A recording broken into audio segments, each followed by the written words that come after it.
Hey, welcome to Project Recovery, a podcast about addiction. More importantly, it's about recovery. I'm Casey Scott. That's Dr. Matt Woolley. He's a clinical psychologist. And the first part of the show is where we kind of just catch up with each other.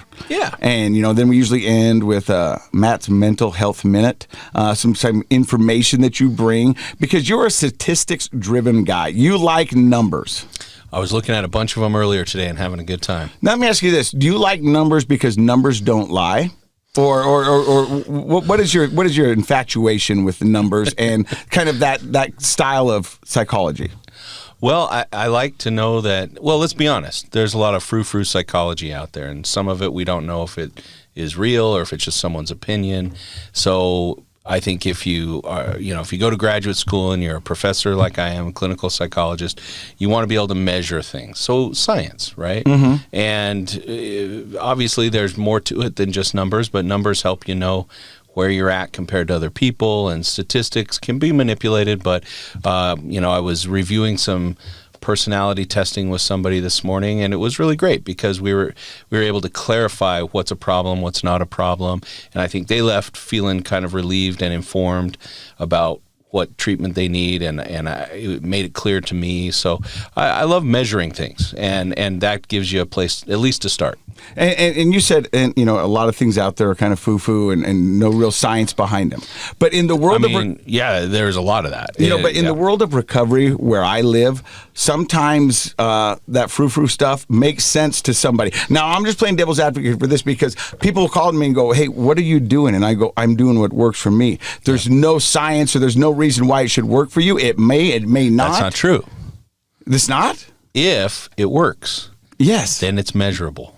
Ooh. You may not know how to measure it, and you may not feel the need to measure it. But if something is working, then it's real. And if something's real, we can measure it. That's what I mean. So when I talk to people and I go, you got to find a recovery that works for you, something that you can do, something that makes sense. And it might not make sense to everybody else, but if it makes sense to you and it's working for you. I'll go back to that story I've told it multiple times when I was in the recovery house. And while we're in the recovery, we had multiple people stop by and show different modalities, different ways to center yourself, to find out who you are and kind of what it is. And at one point, we're standing in a circle, and somebody from the Lakota tribe comes over. And they burn some sage, and they take a drum, and they start pounding on it, and they're blowing the sage in everybody's faces. Right. And in my mind, I'm like, this is the stupidest thing I've ever heard of. And there's not a chance in hell that this is going to get me sober. Mm-hmm. And then she proceeds to talk. It shows, and when you wake up in the morning, you got to take your water. You got to bless it to the east. You got to bless it to the west. You got to bless it to the north. You got to bless it to the south, and be thankful for that you have this day. And I'm like, what is going on? I wanted to call my mom, and mind you, I'm 45, and go, what did you sign me up for? More importantly, what am I getting myself into? Right. And this didn't make any sense to me. Right. And so then we go to a different class, we go to different modalities, we go to different meetings. And the next morning, I'm coming downstairs, and I'm going into the kitchen to get my breakfast. I look outside, and there's two guys standing next to the river. And lo and behold, they've got their cup, and they've got it in the air, and they're raising it to the east, the north, the south, the west.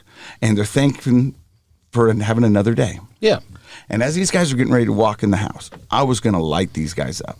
Like, what are you guys doing? If you're going to buy this, that's a little O-Town coming out. I've got some oceanfront property in Arizona. Yeah, and if you're buying that, I'm selling you everything I've got. Sure. And as they reach for the door, something in me said, "Why? Why are you going to take that away from them? Right. What benefit is that? If that makes sense to them and that helps them get sober, what kind of a-hole would you be to take that away from them?" Right. And so I didn't say anything. Because I was like, if that's going to work for them, then let that work for them. It doesn't make sense to me. I don't think it would work for me. But if that's going to work for them and that keeps them sober, give it to them. Right. And so I guess what I'm saying is that although that is measurable, if it works for them. So what are we measuring? Sobriety? Perhaps you've already said it.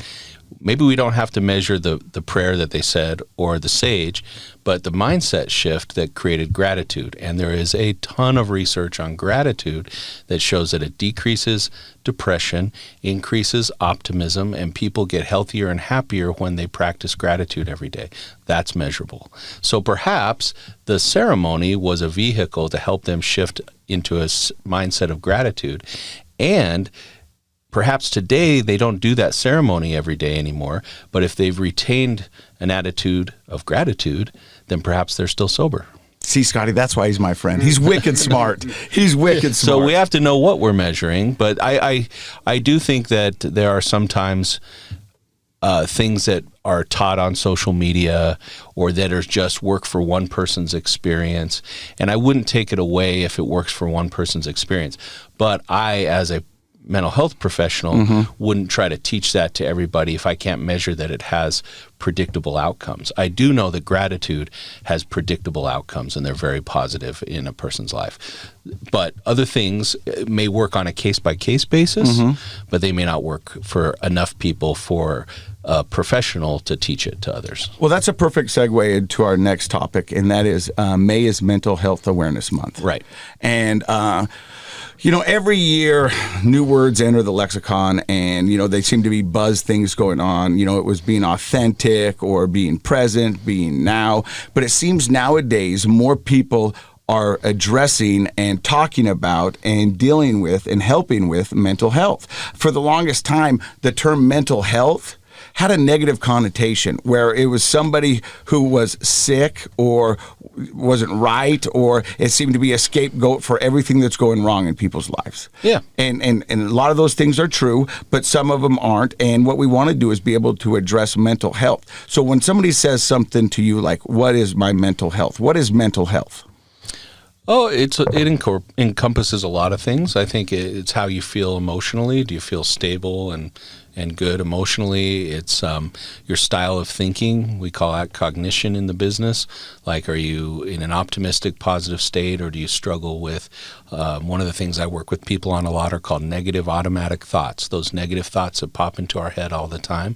And as I've said before, thoughts, feelings, behaviors, how we think about things, our perception has a direct influence on how we feel, and those emotions have a direct influence on what we end up doing. So a depressed person is more likely to have negative thoughts, negative moods, and unproductive behaviors. So mental health probably has to do with more of what we do every day than even our physical health does. Well, that got me thinking. And I would say mental health is physical health, because every time you think something, every emotion that you have, it has a physiological correlate. You can't think, feel, or behave without something going on in your brain and your body. So they're very much connected. Very much attuned. Yeah, that's a good word, sure. So, I go to the gym 6 days a week, and a lot of these people I see all the time. And I spend anywhere from an hour 20 to hour 45 in the gym. Okay. And I don't think I put that much time into my mental health in a week, an hour and 45 minutes. How can people help work out their mental health? Does that make sense? Well, I think that is part of how you take care of your mental health. For example, just you going to the gym for an hour and a half, what do I know about you? First of all, I know that you're a human being, so physiologically it improves your mental health through, serotonin, dopamine, and other neuroreceptors. Runner's high is a thing. Yeah, working out does improve your circulation and all those kinds of things. I also know that you're a very social guy, so that's part of it. You know everybody there, right? They call me the guy who dances at the gym. Yeah, that's She goes, every time I look around, why are you dancing? And who are you dancing with? I go, just myself. Yeah. I'm listening to 90s hip hop, baby. Let's do this. So you're enjoying yourself, and you're social, you're talking to other people, and you're doing something healthy for yourself. And that's a mental health exercise. Like, if you make a good choice to eat something healthy today, or if you make the choice to get some exercise or get more sleep, the knowledge that you're taking care of yourself and doing something healthy for yourself improves your mental health overall. Now, it may not be enough to treat a depression problem or an anxiety problem, But I promise you, no matter where you're at on the spectrum of mental health, if you made 3 positive choices for yourself in one day that you don't normally do, got a little more sleep, ate something healthier, that I skipped the fast food and I made myself something healthy, or I took time at lunch to go for a long walk, or in the evening, or I play with a dog, or I call up a friend, anything that's good in your life on purpose, you'll go to bed feeling better than you woke up. So it's the small steps that can change to big things. My advice to people today, though, for mental health May awareness, which I'm glad we have, is communication. And one of the things that I deal with a lot, working a lot with adolescents and young adults, is suicide and suicidal thinking. And there are a lot of people of all ages, believe it or not, even very young kids, who have suicidal thoughts. And those thoughts are on a spectrum. Something from, oh, I wish I wasn't here, I wish this day was over, is pretty mild, but it's on that spectrum, to having a plan of how to take your life. And everything in between. And most people are still embarrassed and hesitant to tell anybody that they're having those kinds of thoughts. Do you think they're afraid to tell people that because they think there's something wrong with them? Or how do you open up a conversation that have those thoughts? Because from your mouth, it sounds like most people... I think everybody has had some passive suicidal thoughts. Like, I just can't do this. I wish this day was over. Doesn't really seem like a suicidal thought, but it is in that vein of giving up, right? And some people have thought, I wish I were dead. I wish I didn't have to deal with this life. I feel overwhelmed.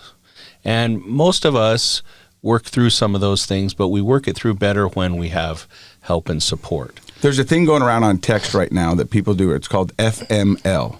And it's the F word, my life. And sometimes people do it jokingly, but sometimes you can read into it and you're like, oh. Yeah, that's heavy, right? Yeah, I mean, And I think people do it in a jokingly manner, but there's got to be some truth or some realness behind that because people don't just throw that out. So that's probably, I mean, I'm sure there's some that think it's funny, but for the most part, people do little things like that to try to get a little help and support. Like throw a little line out there, see if you hook some help and some support. Most people are hesitant to bring up that they're struggling, but most people want the help and the support. And that's why I go back to communication. The people that you love in your life, friends, family, people like that are important to you, how often do you ask them how they're doing? Not in a weird way, just like, how's your life, And then actually listen. And then be a good listener. It doesn't mean you have to do much more than that. Or they may divulge that they do need some help, and you might be somebody that could help them figure that out. You don't have to be a psychologist to support somebody. Absolutely not. In fact, usually the best support comes from the people that we love and trust, and they might help you find professional help if you need it. But sometimes you don't. Sometimes you just need to know that somebody loves you and cares about you. So I am this month really taking every opportunity I can to encourage people to check in with the people that they love. Put your arm around them. Just say, I love you. How you doing?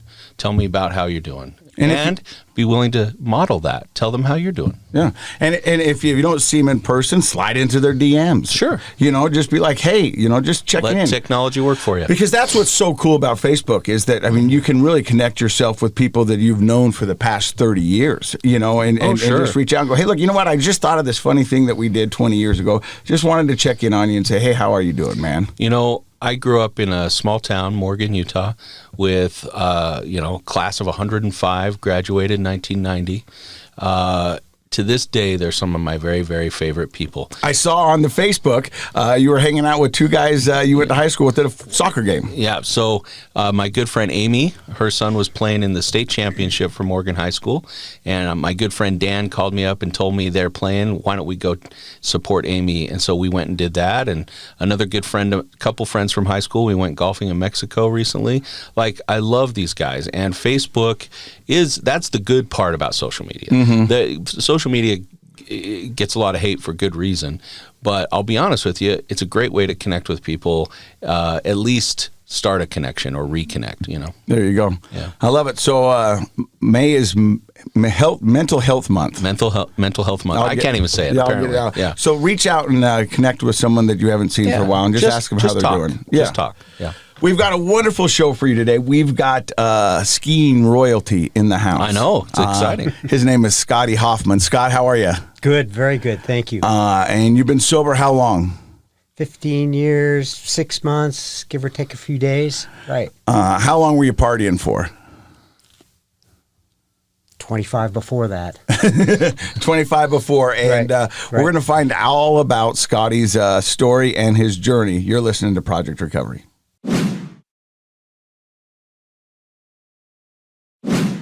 Hey, welcome back to Project Recovery. I'm Casey Scott. That's Dr. Matt Woolley. Our guest today is Scott Hoffman. How are you, man? I'm doing super good. Thank you. So I've got a rich history with Scott Hoffman. Yeah. I used to ski for his father at the Ogden Valley ski team. This was back in the 80s. My brother did. My dad did work with them and all of that. I even worked for his father at the laundromat right off of Harrison Boulevard in Ogden. Right. I see your mom golfing quite often. She's a lovely lady. But I've even got a weirder story. Oh, good. Uh-oh. So right out of rehab, I was pretty much unemployable. I had a buddy who owned a moving company, and he says, you can come work for me. And the moving company was in Salt Lake, and I lived in a suburb called Farmington, which is about 35, 40 minutes out. Didn't have a car, didn't have a license, had no way to get there. Yep. Buddy of mine, Hayes Wood, wonderful dude. He paid for my Uber to and from work every day. Wow. And gave me an hourly compensation, which he didn't take the Uber out of. He just wanted to support me and give me the opportunity to get back on my feet. Wow. And without him, I don't think I would be here today. That's impressive. But part of my job was delivering furniture. We would move furniture from people's offices, homes, and when we didn't have that, we delivered furniture for Restoration Hardware. Expensive furniture. Yeah. And since I had the TV experience, whenever there had to be a phone call, I was the guy to make the phone call. To be the face. And so we're driving up in the East Bench of Salt Lake, and I get this number, and I'm supposed to call it and say, hey, it's Casey with Restoration Hardware. We've got your couch. Can we meet you and deliver it? So I call, and this lady answers, and I go, hey, this is Casey with Restoration Hardware. She goes, hi, how are you? I go, we've got your couch. And she goes, is this Casey Scott? And I was like, what? She recognized your voice? I go, yeah. And she goes, classic. Casey Scott from the news? And I was like, yeah. She goes, what are you doing delivering furniture? And I was, well, it's kind of a long story. Do you have a minute? Yeah. Let me bring you your couch because we're both going to need to sit down for this, Yeah. And it was Julie. Yep. And it was your house I was delivering furniture to. It was indeed. And I remember. Julie is who? Julie's my better half, actually. Nice. Yeah. Right. And so I go in there, and then Scotty comes out, and I talk to Scotty, and I tell him that I'm, my story, and then I'm in recovery, and I'm getting ready to start this podcast, and I'm kind of nervous because, I've been partying my whole life, and I don't know what this is going to look like. And I remember you telling me, he's like, if you want it bad enough, you can get it. And I remember you telling me that it's a beautiful thing if you let it be. Right. And that was probably a month out of rehab. And now for the past 5 years since I've been in recovery, I've had the chance to work with Scotty in a couple of different capacities. He does a lot of stuff with Keystone Living, right? Keystone Recovery Center. Yep. Right. And then he does stuff with the Valley Camp, which is up in I've heard about that. Eden, Huntsville. Right. Yeah. Right. And so I've been wanting to get you on the podcast for many years. Right. And we finally figured out a time to get you down here. Pressure's on now. I'm nervous. All right. Don't be nervous. Here we go. Because the crazy thing is I grew up idolizing you. I mean, in the Right. ski world in Utah, in the ski world in general, Scotty Hoffman is a force to be reckoned with. I mean, he is amazing. Real quick to let people at home, what are some of the highlights of Scotty's ski career? Skiing career. So would be... there are a couple of events that are still going on within the country. It's the Roach Cup, the Aspen Roach Cup. And the reason I say that is I was able to go there last month. It's an event that I won. And these are the biggest names in ski racing, and I get to stand there with my trophy beside them. But I mean, these are World Cup legends that are able to do that. So you skied around the country as part of the World Cup? I did. No, well, not so much the country. I mean, we had a World Cup. We have 2, sometimes 3 events, World Cup events. But what that entailed was from 1976 to 1982, when I was on the U.S. national team, we would travel to Europe a lot. Spent a lot of time in Europe, either World Cup races, Europa Cup races, FIS races, but spent a lot of time at those big events.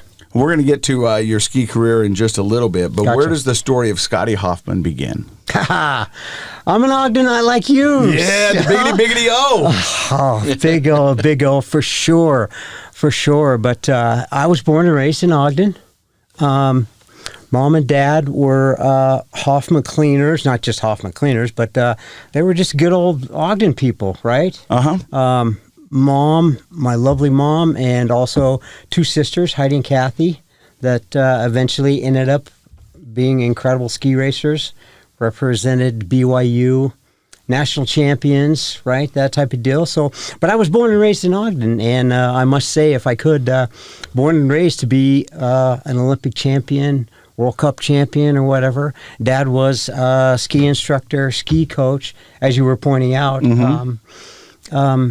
Ran the program there. It's right at Snow Basin, now the Snow Basin ski team. So, no, I was born and raised in the community. 2.5 years old, I started skiing. Gradually moved up. I got better and better. I mean, it was classic. It was the movie type story that, ski instructors, the ski patrol would watch me. He would drop me off to go do his lessons. You know, when I turned about 5 years old, I was able to do it pretty much on my own. He would drop me off. I would go over on the mountain. Instructors, patrolmen would help me get on the chairlift, and away I would go. You know, I had a couple of buddies. And, the rest is, as you will hear, is just history. And but it was a good childhood. It was amazing childhood. Amazing childhood. And you skied, and then you got better and better. But you're on a podcast for a reason. Do you remember the first time you tried alcohol or any kind of substance? You know, I do. It's interesting not to get too far away from that. I would. So this is a place up in Ogden Canyon, the Hermitage. Yeah. Right. Yeah. Some of you. Ogdenites and people that know Snow Basin people. I mean, it was a place that Dad and all his buddies, they would stop in there after skiing, drink beer, and the drinking beer ended up going into whatever, busting, fighting, beer bottles. But that's how they lived, right? Yeah. So I'm there and a couple of buddies, we're sitting in the booth in the back. Reached over and grabbed one of the leftovers that the boys were drinking, right? And the girls or whoever, and just, I took a pull on that, and it was kind of, it was good. I just, at that time it was okay because I didn't overdo it, but as you'll know in the rest of the story, you'll know how that turned out for me. How old were you when you took that first sip? So, I want to say 12, 13, 14. See, for us, it was after skiing because I had the same childhood you did. I remember learning up on there, having a little pizza, getting a little pizza strap in between your skis. But it was more of tailgating after the day there or going to the Shooting Star. Sure. Oh, of course. Yeah. And so 12 years old, you took your first sip, and then you probably just, partied like a normal guy for the early childhood, or did you jump into it pretty heavy? Right. No. I held off for until I turned 30. And let me tell you, that part of the story is I didn't drink that much. And what happened with my ski racing career, I got better and better, more successful. So I moved up the ranks, and I made our U.S. national team at the age of 16 years old. Wow. Right. So I got to tell you, it wasn't something that was very receptive to partying. And don't get me wrong, I gotta come clean. To be honest, we drank, we had fun, weekends, this and that. But I really. Plus, I got to tell you, my father, the old man, he was a hard ass. Yeah. He was. Don't. This is our direction. This is where we're going with this career for me. And so, did he push you hard into skiing? Want you to be the best? He did. Yeah. He did. Did you want it too, though? In a good way, yes. And you wanted it. So yes. He was a father and a manager, and he was getting you to where you needed to go. So many different hats that man was putting on, sure. And to be honest, you guys shared the same dream. We did. Yeah. We did. And I love that. And so at 16, you make the nationals team. You're giving it everything you got. Right. And you're going big places. Yeah. And so, we started talking about the drinking, that it really wasn't with Dad, it wasn't necessarily allowed, although, of course, we're kids, we sneak it.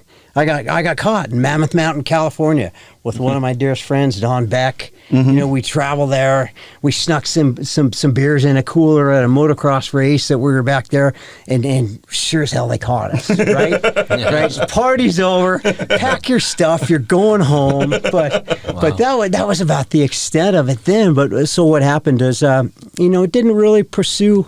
As far as the addictions and the alcohol didn't. I was now a national team and trying to portray that image, and also keep up that level of expertise, results, competitiveness. Thank you for the words. Competitiveness, just to stay on top. As a teenager. And I don't know if you know this about teenagers, but usually they don't have great insight. Did you have the thought, if I drink too much and party too much, it's going to hurt my ski career, or was that not on your mind as a teenager? I don't think that really, it wasn't a factor at that time. We're still, when you're young, I was bomb-proof, you can go invincible. Thank you, yeah. 6 feet tall, and yeah. And you're really not 6 feet tall. How tall are you? Ouch! Throw me under the bus. How tall are you? 5'5", and this is the crazy thing. This is the crazy thing with bone density. I have a bone density problem with myself that I have now. I have injections. I've lost 2.5, almost 3 inches over the last 3 or 4 years. I have some serious health issues going on. So. But if you're 16 on the national ski team, you feel 6 feet tall. Oh, absolutely. Yeah. Oh, yeah. And so it seems like in your 20s, you kept everything together pretty good. I did. So one little setback, and then this is what turned me into going to the NCAAs and also into pro racing was, so this would be 1979. I was in Europe traveling World Cup, and I contacted a meningitis. Right? So back then, it was pretty much not a death sentence, but almost, depending on what. Yeah, very serious. Yeah. So I came home, and they said, "You're not going to be ski racing anymore. This is done." I was blind. I was in the hospital and for a long, long time, and it was probably not going to be recover to be ever at any kind of level. A pro level. Yeah, luckily if I was going to be able to ski again. So what had happened, springtime, I buckled down and went to work for the old man, and I was toe-to-toe down at the cleaners, and phone rings. Dad walks over and says, "Hey, Spence wants to talk to you." And Spence is who? Yeah, Spence Eccles, right? And I say, okay. So I go over and of course I wasn't supposed to be skiing. I wasn't supposed to be doing this. And he is pearls of wisdom and whatever, smooth talking. He said, "Hey, why don't you come down and ski for us down at the University of Utah?" And, and I thought about it, and Dad finally said, "You know what? This doesn't just affect me, but it's Dad, Mom, my sisters, everybody, right?" So Dad says, "Well, maybe you could at least get an education out of this career that we've set up for you, right?" Mm-hmm. So I did. Fall came around, entered into school, and started ski racing again. My health got better. I got better. Started skiing, started racing again, and it took off. I had the release of pressure of the World Cup, right? And I got to tell you, at the time, I thought, "Oh man, this is going to be such a step down. I'm going to be NCAAs and this and that." It was kind of a letdown. But truth be known, Oh, so far from the truth. I mean, these teams are stacked. Let's just pause for a second. The NCAA was a letdown for this guy. All right. No, that's awesome. No, you're right. That's awesome. And I get the chance in my mind, right, at the U where I work. Right. I get the chance to work with D1 athletes and Olympic hopefuls and some of the pro athletes in town working on anxiety stuff, and that's true. These people are different. That you're doing World Cup at 16, 17, 18, that's amazing. Right. I just want to pause on that and say this is the real deal we have here in the studio today. Oh, 100%. I mean, these people are kind of superhuman. Oh, yeah.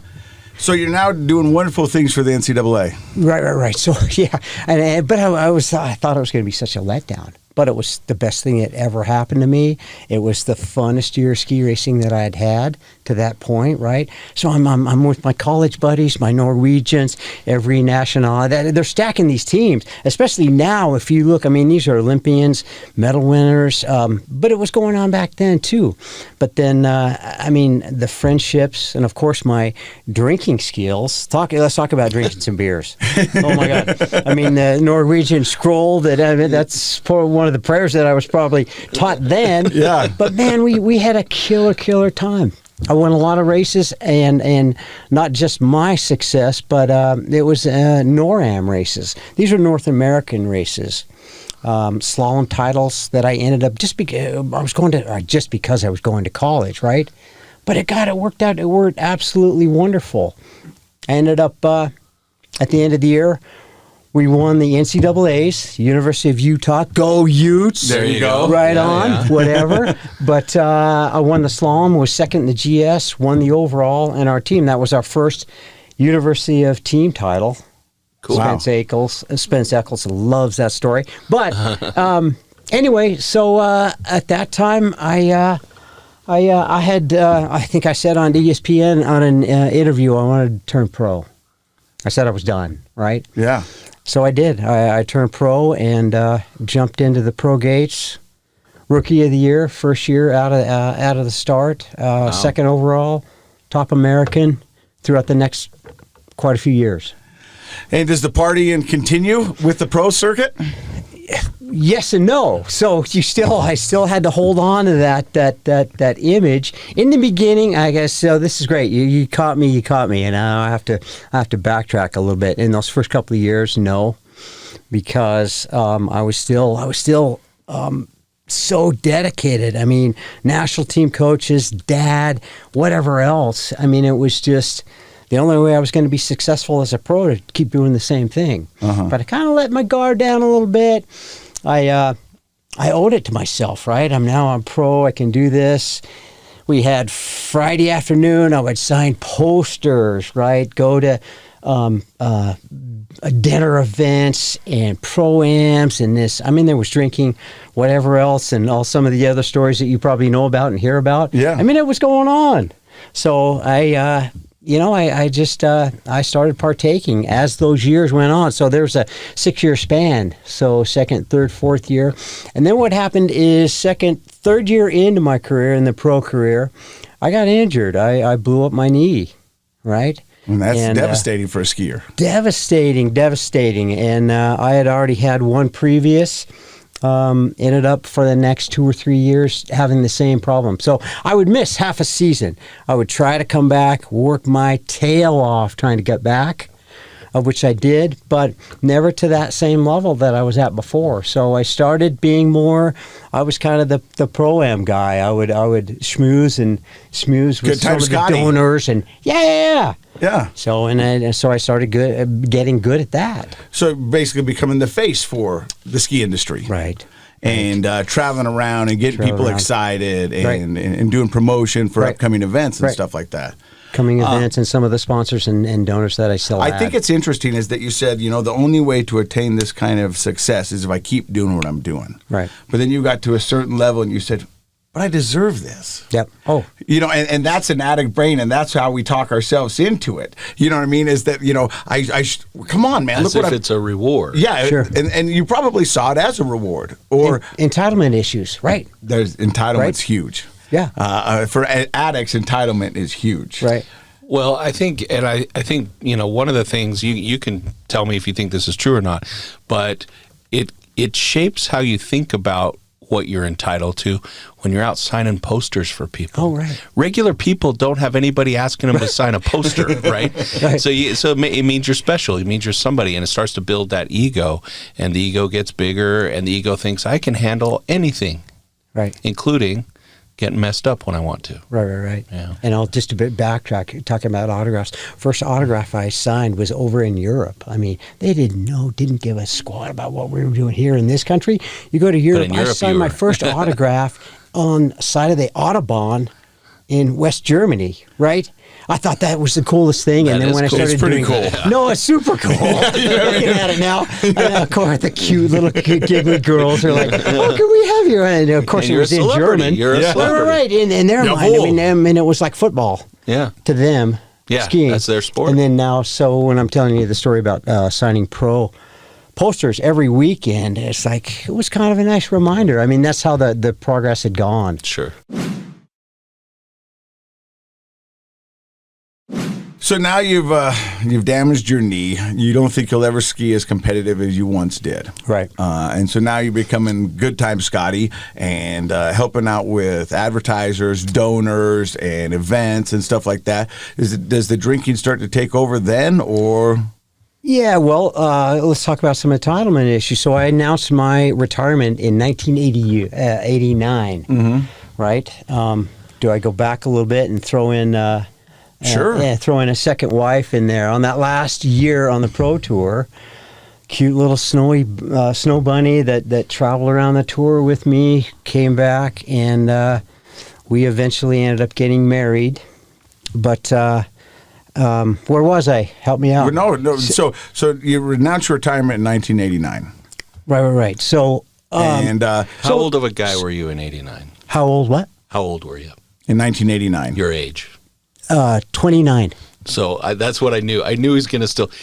Nobody gets to retire when they're in their 20s unless you're an awesome athlete. Well, let's look at it now. I mean, retirement now. See, but back then they told us that we were over the age at 18, 19, 20. I mean, some of the biggest names of ski racing, they're still looking back at that. And then also at 30 being too much. I mean, guys are married, wives, kids, divorces, going and then up until 40 years old or however many, with some of the biggest names in ski racing now. So let me ask you a question. During your heyday of professional skiing and all that, had anybody ever pointed out, was like, "Hey, Scotty, you party a little too much. You might want to cut that back," or were you pretty good at keeping it at bay, or did you don't care what anybody said because you were 6 feet tall and invincible? No, this is a great lead in to. I told you about my retirement. So, 1990, I'm Aspen, Colorado. This cute little snow bunny, Lizzie, love you dearly. My love. Anyway, I started work for the Aspen Skiing Company, but Dick Dorworth. I mean, talk about a history, a man in skiing and ski racing in the skiing world, but I went to work for him in the Aspen Ski School. And what happened was my not showing up on time. This took a 1, 2, 3 year process, but me not showing up on time told me that I needed some help. And that's minimizing alcoholic fashion, minimizing when he said, you might need some help. It's like, if you want to keep your job, do something about this. Yeah. And let's keep in mind that lovely wife's at home Friday afternoon for paychecks. I was lucky to make it home by Monday morning, right? She said, you know what? I could sure use some help with these new babies that are in our house that you've just left. Seriously. Yeah. But it wasn't So you mine. work all week, get your paycheck, and then party all weekend. Bar, yeah. And ignore some of those responsibilities like wife, children, things Commitments, like that. yes. Yep. But you sell it to yourself, this is what I deserve, this is what I need, and this is who I am. Damn straight. Sure. And that works until... That was my mindset, right? Yeah. So, do you lose your job after 3 years at the Aspen Ski School? Eventually, yes. I was there 8 years and was politely escorted, asked. This is after the divorce. We went through separation, You want to talk about that a little bit? Sure. So this is my mindset when my drinking, when she says, you know what, I could sure use some help at home, and so I started going to AA meetings, and of course I'm looking. I'm not like you guys. You obviously don't know who I am. What the hell are you talking about, right? Yeah. But so I'm going to meetings, signing the paper, appeasing the wife that I still had, and I also so then things started getting a little worse. I couldn't hold up my end of the game, and it totally was a game. I get it. Like you know exactly what I'm talking about. Yeah. Trying to keep that at peace. So I said, what about couples therapy? Let's talk about the couples therapy. So and that corny phrase, when you pointing that finger, I got 3 coming back at me. Yeah. I did. I went to this wonderful therapist, couple of them. Now that we went through, but I talked my lovely wife at the time into let's do couples therapy. Yeah. Thinking, right? I had no chance. I was no more going to change. I took my drink to sit through the couples therapy meeting. I had a couple shots of vodka in the thing. And you know what? She caught me. The lady caught me because she could smell it on me. Yeah. She got, how embarrassing. Yeah. Right? Coming drunk to therapy. There you go. No, huh? But that's what our mindset does. And so that's what I did. Couples therapy didn't work. So progressed farther forward, and no, it just continued to keep going. Till finally she had enough. Finally, she had enough. That's where I got to. Thank you for reeling me back in. So, Pickens County Sheriff and my wife, now ex-wife, I left town. So I did what you gentlemen would know, and all of us know that are geographical, right? I'm going to move back to Utah. I'm going to move back to mom, dad, the home country. Mm-hmm. That's going to make it better. Back to basics, right? Yeah, It's that's all going to get a make good it better. reset at home. Push Get that away reset. from everything that's doing this, and yeah. I was so far gone. I was so screwed up with. By then, I'd let's throw some cocaine in there. Sure. Oh, right. Let's get that ball rolling. Drinking cocaine, and by the time I got to Utah, I ended up moving into my grandmother's house. That was basically, I had nowhere else to go. Let me ask you this. As a professional ski racer, been all around the world, retired at 29, made the Nationals at 16. I mean, you lived a pretty good life. Right. At 38, you got to move into grandma's house. Right. What does that feel like? Right. It was demeaning, but I'd also, I didn't really have. I mean, my mindset then. My addiction is so in full force. I'm like, this would be a great way to keep this momentum going. Not on a positive note, but my drinking, my Keep addiction. partying. Oh hell yes, yeah. Yeah. So garbage cans, recycling bins, Budweiser. I mean, there was not a lot of food in any one of them. Right? Just empties. Yeah, totally. So that's how that part of it went. So you moved into grandma's, and how long did you party at grandma's for? For quite a while, and then. Wait, let me stop you there, because the champ comes back home. Right. You know what I mean? You come back to your hometown, the Golden Boy. Right. And Right. what was the response to the community when Scotty comes home? I think at first it was okay, and the other part, of course, I've forgot that when I first came home, I ended up moving back in with my sister Heidi, right? And her and her lovely husband got to take care of me to try to straighten me out. Then that didn't work. That's when I ended up moving back into grandma's house. They had enough of you? Pretty much. I mean, I was doing the crazy stuff that we do, right?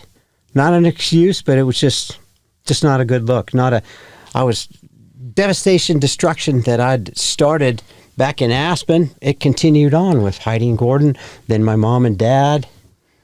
Possibly work for dad later on. I think one thing, you can comment on this if you like, but like kind of what you're telling me, the sad side of this is, here's a young man who's been on top of the world, like Casey pointed out all your achievements, skiing in Europe, having, being a celebrity. Right.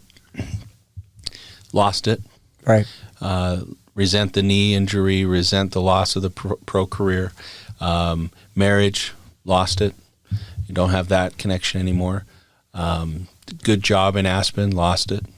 So here you are living in somebody else's house, and I think that's really hard for a person to wrap their mind around. I used to be somebody, now I'm living in somebody's basement. Right. Remember how hard you took it when you said, I'm skiing for the NCAA? Yeah. And now you're living in grandma's house. Yeah. And so I think, but the ego's still there, and knowing that you've been somebody is still there.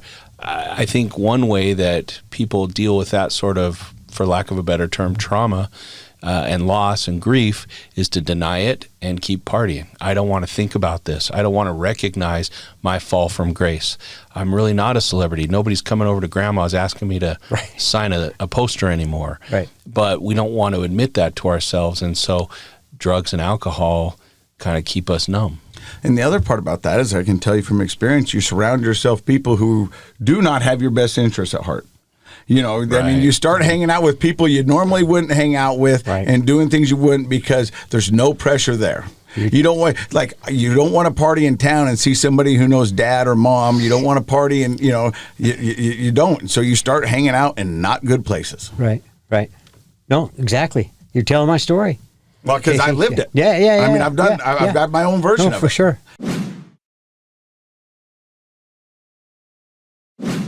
You keep that going for how long? Well, I keep that going for until DUIs and in and out of treatment, in and out. I'd love to. We'll spend some time when we get into some solution for addiction. We can talk about a couple of treatment centers. Tell me about the first time you went into a treatment center. That was perfect. Good timing. Yep. Nice timing. Yeah. And I was thinking about this yesterday morning. Betty Ford Center, right? So my lovely Julie and I have reconnected, and she's traveling back from Sun Valley, stops in Ogden to have a drink on the way home or see her friends or whatever, and I happen to be at the bar. And we hit things off. I had gone through a divorce. She was going through a divorce, and things got going, right? And so that entailed drinking, partying, this and that. But she's a normie, right? She finally looked at me and said, "You are out of control. You need help." Again, I'd already been to treatment a couple of times before. She said, "We need to get you into some treatment," right? So she helped send me to Betty Ford Center. You're the first person to been on this podcast who's been to Betty Ford. And for those who don't know, Betty Ford was the gold standard in recovery. I mean, that's especially for celebrities and folks, like politicians. It was Betty Ford. Being an alcoholic herself, she was one of the first high-profile people, I think, to openly admit that she had a problem, and she put her efforts into creating an alcohol treatment center. Right. Yeah, and in California. Yep. Yeah. So she gets you into Betty Ford. She gets me into Betty Ford, and then did you want to go? So this is a great another high five on this one too.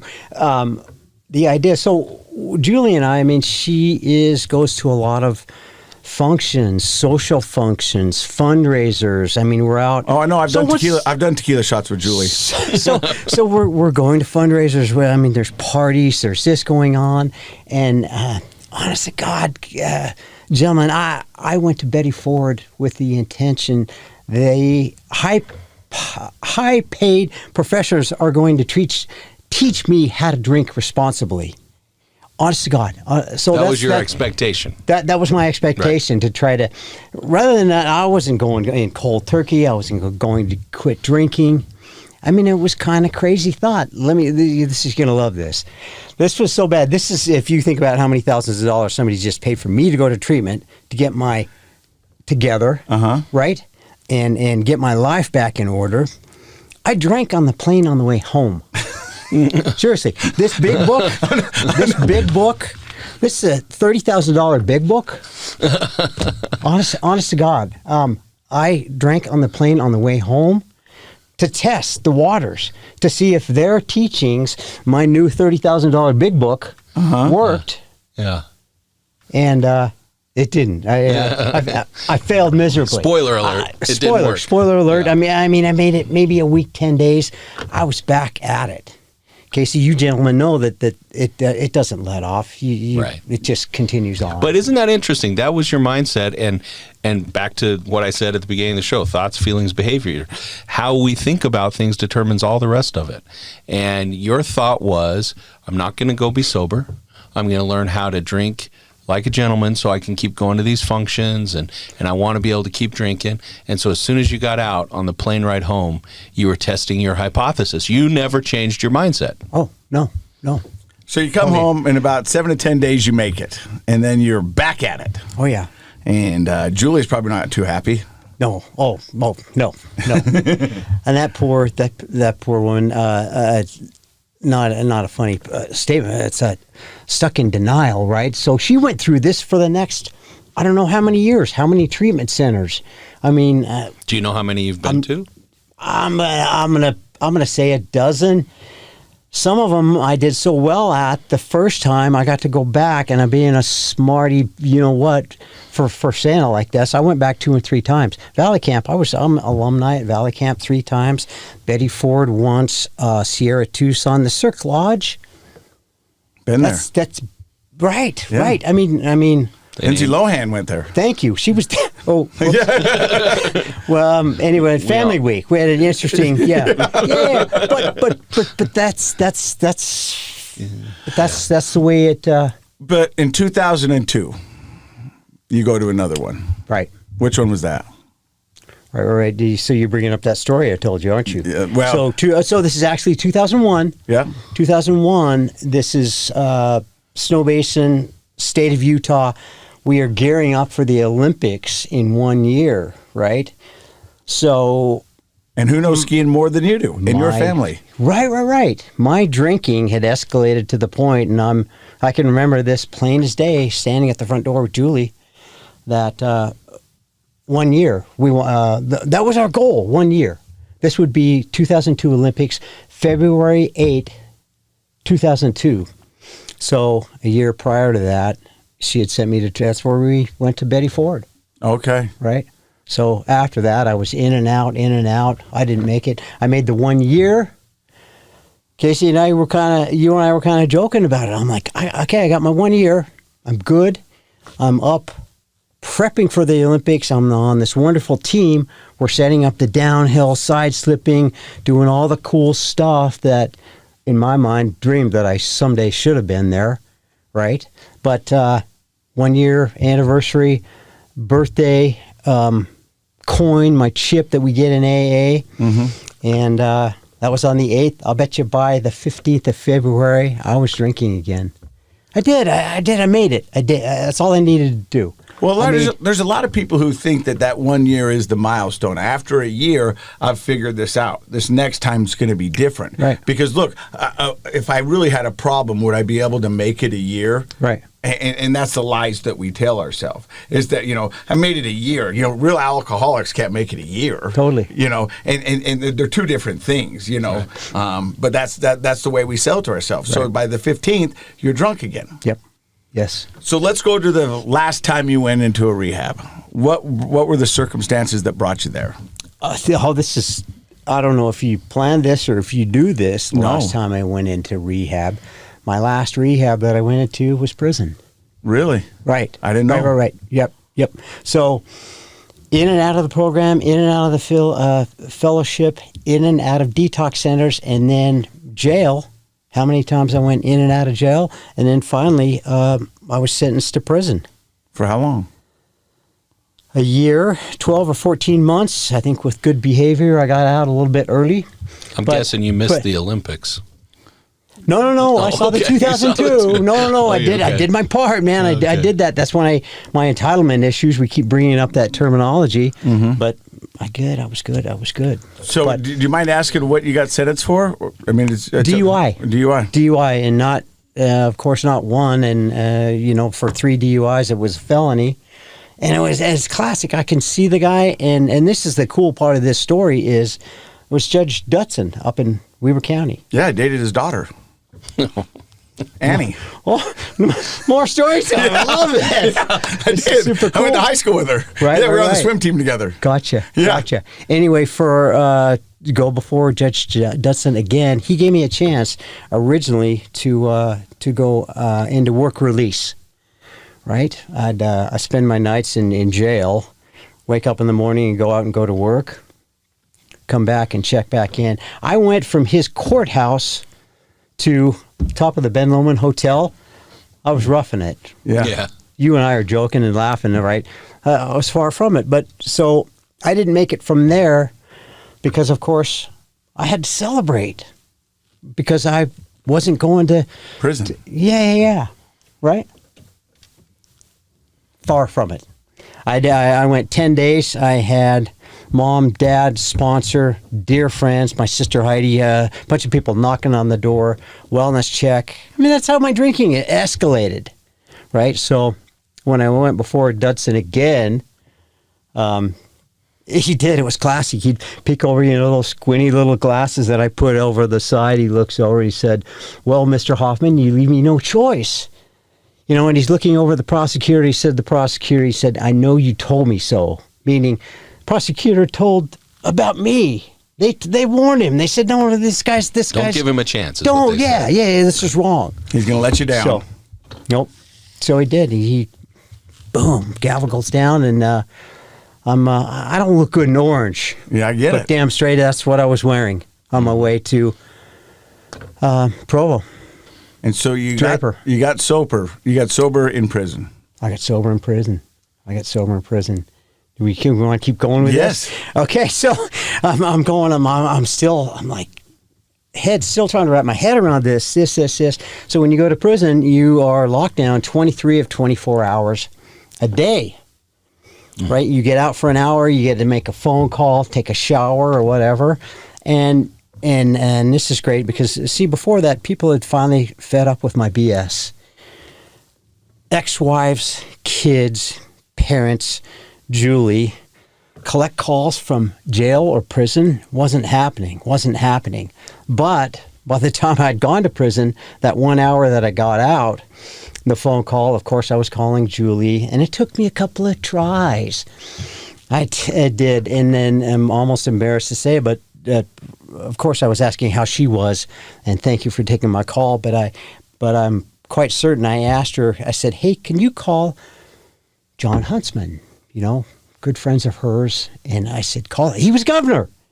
I said, "This is definitely wrong. I don't belong here. Look at these people." You're looking for a governor pardon? Oh yeah. Come on, we're laughing. This is a group chuckle laugh right now. Amazing. Honest to God, but that was my mindset. This is the first guest on the show who actually knew the governor. Yeah, right. And could try to go for a pardon. Yeah.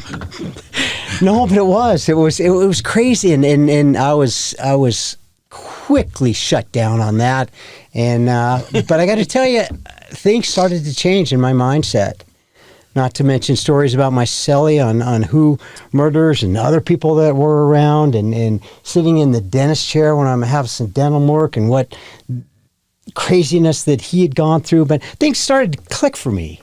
At some point, you got to have a conversation with yourself, and because man. I did the same thing with me because I tried to blame everybody, entitlement, all that other stuff, and then I had to ask myself, who's been the one constant in my life? And it's me. Oh, me. And so I've got to have a little ownership of what's going on. No. I can't blame it on my ex-wife. I can't blame it on my parents. I can't blame it on the pressure. I can't blame it on the job. The only one that's really got to take some ownership is me. It's me. And when I had that conversation with myself, that's when things started to change. Like, okay, well, I've got to fix this. Totally. And so it sounds like you had one of those in prison. It had one of those in prison for sure.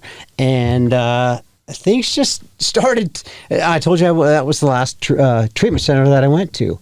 So when after my 30 days, 45 days of observation, and also looking at my history from my shenanigans in Ogden. Weber County, I told you, going to jail, the detox center, and we'll talk about prayer and meditation about that. My prayers consisted of then, get me out of this one, big guy, and we can talk. Honestly. And then you guys know I made that same bargain. No, we do. Yeah. Come on. Yeah. No, we do for sure. That's what we do. And anyway, so I went through the motions, and then they figured out, they put me in a treatment center in prison.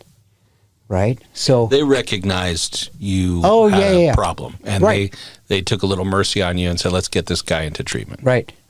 And it wasn't the as much of the clink slamming doors. It was a little more easier than that. But not as nice as the Betty Ford Center. Not as I got to throw a joke in there too about all the different treatment centers, right?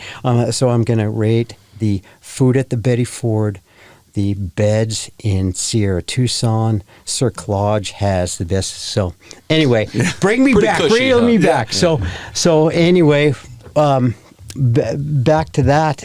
Where was I? Well, so you got sober. They put you in a treatment center in the prison. So, in prison, and so also my mindset then, I was a little reluctant because treatment. I mean, handful of treatments, 2 handfuls of treatment centers. I should be teaching this class, right? Seriously, you would think so, right? Don't they know who I am? And then beds made. 45 inspection, bounce that quarter off. I mean, my attitude had started to change drastically, right? And then I talked about prayer and meditation. When I was in Weber County, the hour that we got out in jail was going to church on Sunday. So my dear friend, I don't know, Missy, my dear friend, I think you probably know Missy, she was connected with me, letters throughout prison and this and that. So I started going to Catholic church in prison. You know, I finally had gotten to the point where I need to do something different, right? Whatever I've been doing ain't working, right? For sure. So I started doing that. I did the treatment center in prison, and then going to church. Found some new things there. The missing link. I keep reaching over to my big book. That thing threw me for a loop. God, higher power, stuff like that. I'm like, I thought it was just AA. You just hold hands, say a seance, and right, be healed type of deal. No, you got to do the work. Yeah, you got to do some work. Right. So you get out of prison. What does life look like for Scotty outside of prison? No longer wearing the orange. Nope. Things are looking a little better, but, and this is crazy. I try to make Did you hear that? But so the place that I was living in, that wonderful Ben Lomond up the top. That's cool. That's the cool part of it. But AP&P building is right next door. That huge block building on 25th and Washington. Guess who my neighbor is? The jail. No, well, the jail and AP&P building. My parole officer, everybody else in that building. So I'm on a curfew now, 9 p.m. I got to be tucked in nice and neat. I got to be home by 9 p.m. at night, right? And my new PO is a stone's throw away. So that's easy peasy for him. But I got to tell you, things started to click in. I wasn't trying to beat the system. I didn't want to try to beat. I'm like BS, man. I'm in. I'm over this. Plus, you know what? The embarrassment, the disappointment that I'd done my family, my friends, everybody else. I'm like, let's roll the dice and go with this direction. Throw it on this table. What do I got to lose? What do I got to lose? Well, I think that's a good point, actually. You know, for Casey, he's a TV personality here in Utah. For you, you're an international ski celebrity.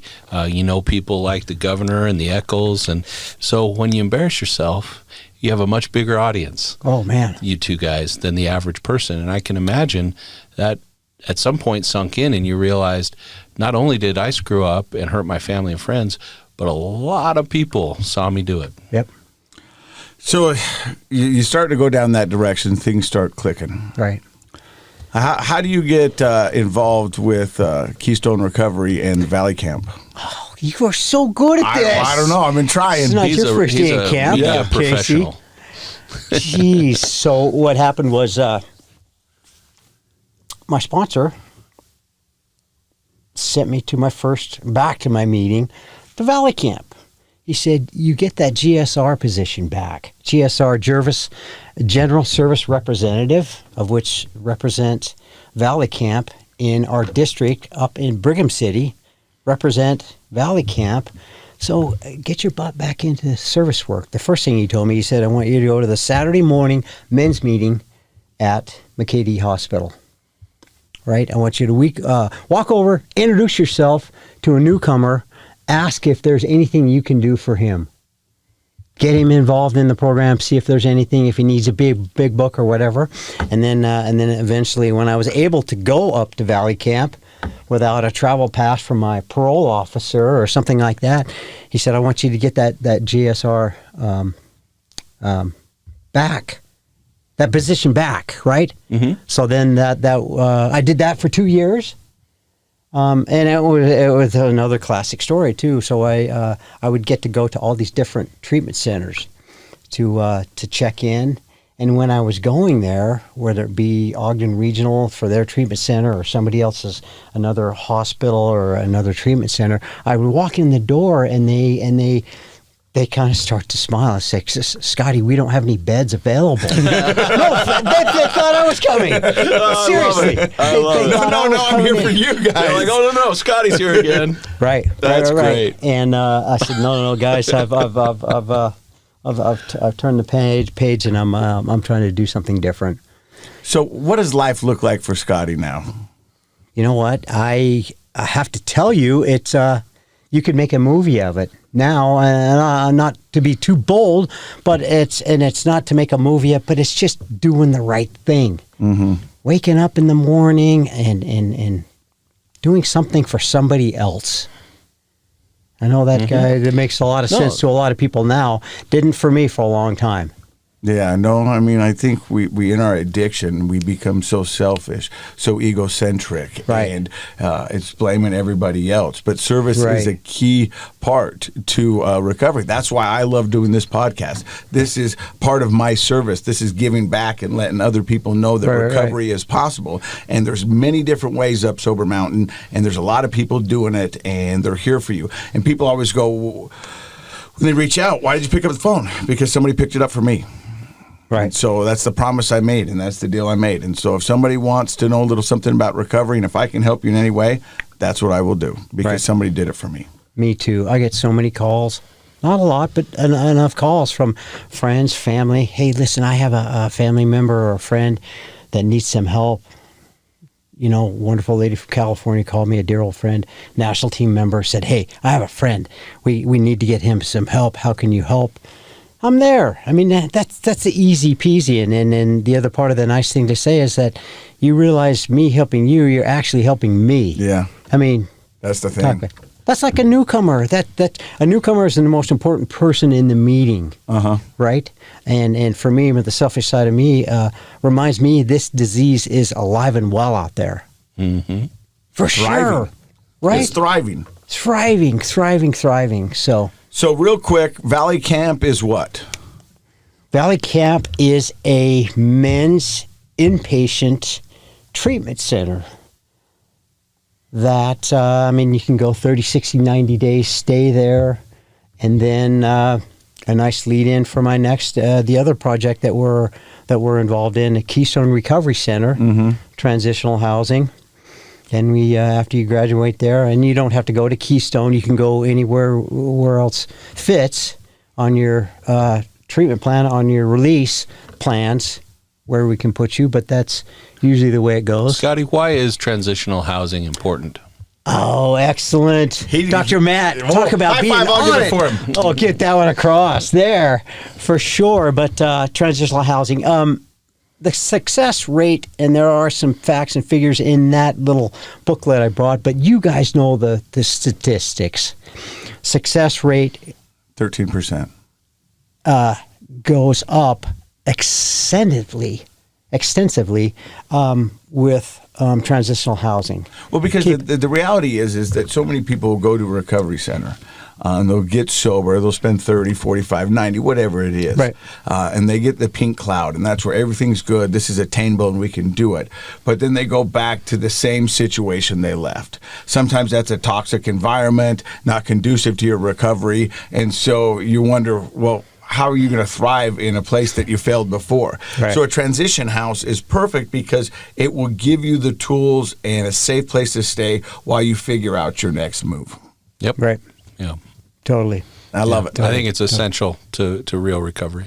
Right. So, Dr. Matt, what are your thoughts on Scotty's story? Now, wait, So I had many. one more. Yeah, you betcha. Go for it. Thank God, Josh is going to edit. But you asked me what my daily life and what my life's like now. It's kind of twofold. A couple of hats. You got a hat going on there. I have a couple of hats with treatment centers that are up and running and very successful. I also a Snow Basin ski team.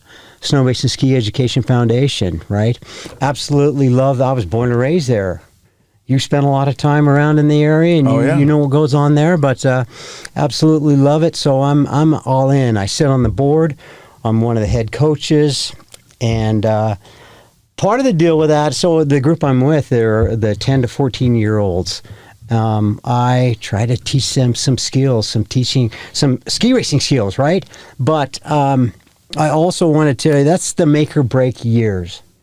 Honest to gosh, you guys know that, right? I believe it. Yeah. Meaning not skiing part of it, but when we start looking at drinking and some of these stories that you and I are smiling about, and anyway, the make or break years, I try to keep them engaged in that, right?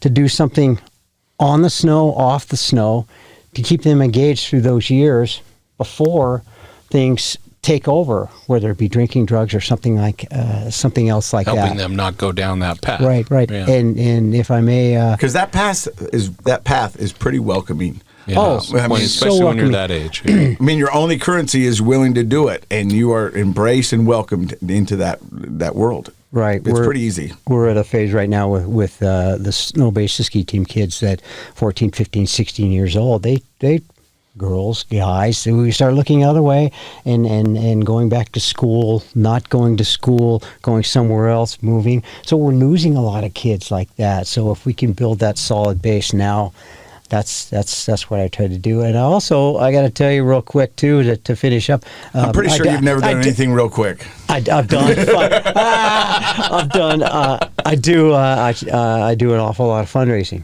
for whether it be these treatment centers, obviously. Yeah. And also with the ski team. So I go to these donors that have helped us tremendously over the years, building all these treatment centers. And I go back to them because there's a lot of stuff going on up at Snow Basin. We're trying to get some money to do this, a new building, this. And I go back to them and they say, Scotty, what do you need now? What are you bidding for now? What do you want money for now? And I try to tell them, right? Good stuff. Ski team stuff, and they're a little apprehensive. But then I throw that card in about 10 to 14 years. Those do or die years.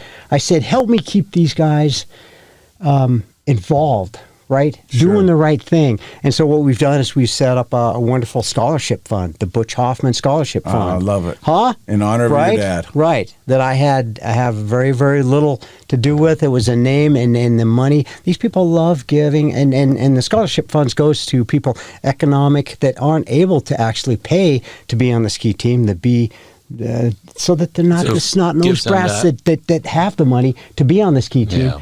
They actually need that scholarship and that work, and so Give them that opportunity. give them that out. Thank you. Yeah, I love that. Thank you. I'm going to ask you your question now. What do you think about Scotty's story? Well, it might take me another hour to unpack everything I think about Scotty's story, but I'll tell you this. I'm going to quote Scotty. What I'm doing ain't working. Right. And I think as you were telling your story, for me, in your storytelling, that was the pivot point. That's Right. when you had that moment of insight. What I'm doing's not working. I got to do something else. And I think, all of us, whatever our bad habit is, whether it's drug and alcohol addiction or some other bad habit, porn, as soon as you can really dial down on, what I'm doing just isn't working, I think that's a golden opportunity for change. So I appreciate you bringing your story and inspiration, frankly, to everybody. I love the fact that listening to Scotty's story and talking about all the amazing things he's done. I mean, from joining the Nationals team at 16 to signing autographs on the side of the Autobahn over in Germany, to being a pro ski racer, to helping with the 2002 Olympics. When you talked about those stories, there was a light in your eye. Oh, yeah. But when you talked about things going on at Valley Camp and giving back to the kids, the light was even that much more brighter. Right. So, I think you're a happier person now. And unfortunately, you had to go through what you did to get where you are. Right. But you're such a blessing to the community. I think your family has got to be beyond proud of the accomplishments that you have done. And it's an honor to call you a friend. And we're lucky to have you stop by and share your story. So, Scotty, thank you, man. Likewise. Yeah, thanks, Scotty. Likewise, everybody. It's a treat for me. So I'm humbled, grateful, and blessed to be able to do this now. Right? You're amazing. On the right side of the deal. Well, thank you for stopping by and allowing us to give you one more episode of Project Recovery. And in case you forgot, Project Recovery is what, Dr. Matt? It's a KSL podcast. Humbled, blessed, and what was the last one? Grateful.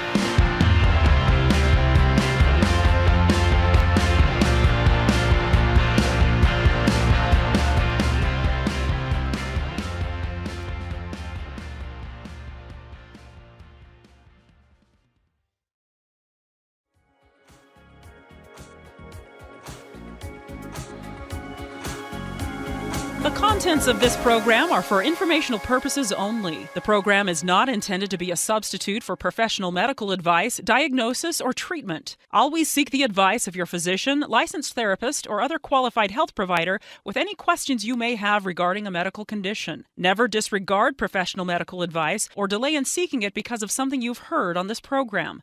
KSL does not recommend or endorse any specific tests, physicians, products, procedures, opinions, or other information that may be mentioned on the program. Reliance on any information provided on the program is solely at your own risk.